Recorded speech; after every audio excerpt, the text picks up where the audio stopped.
Current bill ഇങ്ങനെ ഓവറായിട്ട് വരുന്നത് കണ്ടെങ്കിൽ ഇപ്പം അങ്ങനെ സംസാരിച്ചു. 4000 5000 ആവറേജ് വരുന്നത് വെറും നിസ്സാരം 380-70 ആ റേഞ്ചിലേക്ക് മാറിയതാ. ഈ മേഖല 6-7 പേര് ഇവിടെ നിന്ന് ചോദിച്ച് കണ്ടതിന് ശേഷം പോയി എടുത്തിട്ട്.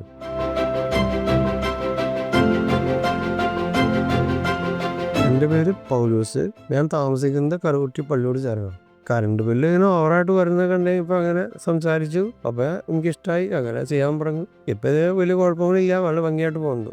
ഒരു 4000 5000 ആവറേജ് വരുന്നത് വെറും നിസ്സാരം 380-70 ആ റേഞ്ചിലേക്ക് മാറിയില്ല.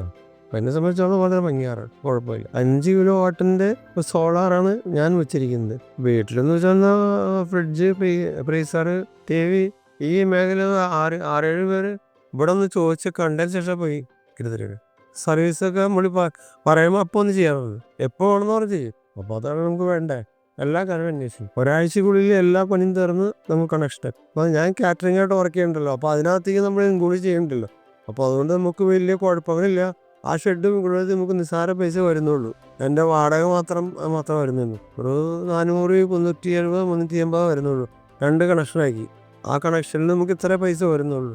ഇപ്പോൾ വീട്ടിലേക്കാണെങ്കിൽ വീടിൻ്റെ പൈസ മാത്രമേ ഉള്ളൂ. അവിടേക്കാണെങ്കിൽ അതിൻ്റെ പൈസ വരുന്നുള്ളൂ. മൊത്തം ഒരു 600 രൂപയില് ഏകദേശം ഒരു 4000 രൂപ 5000 രൂപ എല്ലാ മാസവും കറണ്ട് ബില്ലും മറ്റും കൊടുക്കുന്നതാണ്. അപ്പോൾ ഇതൊരു ഭീമാ തുകയെന്ന് നമുക്ക് നിശ്ചിതയിൽ വന്നപ്പോൾ അതാണല്ലോ ലാഭം. പിന്നെ എൻ്റെ വീട്ടിൽ AC ഉണ്ട്, എല്ലാ സംവിധാനവും ഇതുകൊണ്ടെന്ന് പറയുന്നത്. ഒരു കുഴപ്പമില്ലാത്ത രീതിയിൽ പോകണം.